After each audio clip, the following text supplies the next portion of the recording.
Renationalisation et nouveau patron, voilà ce qui attend EDF. C'était l'une des rares annonces du discours de politique générale d'Elisabeth Borne hier.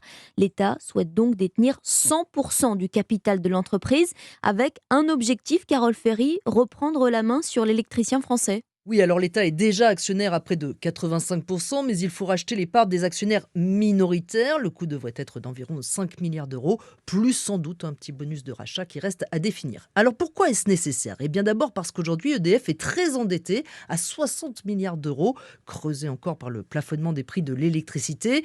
Une situation qui ne rassure pas du tout les organismes prêteurs qui ont tendance à accorder des prêts à des taux très élevés. Cette montée au capital peut donc être un gage de confiance qui permettra d'obtenir des taux plus avantageux pour investir par exemple dans les futurs EPR promis par Emmanuel Macron.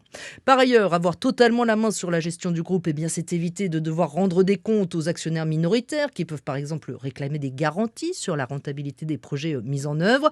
Cela permet finalement une indépendance totale. Reste à obtenir le feu vert de la Commission européenne qui pourrait réclamer que le capital de certaines entités du groupe soit de nouveau ouvert aux investisseurs privés. Carole Ferry, chef du service économie d'Europe 1, la renationalisation d'EDF, un chapitre que l'État va écrire avec un nouveau PDG.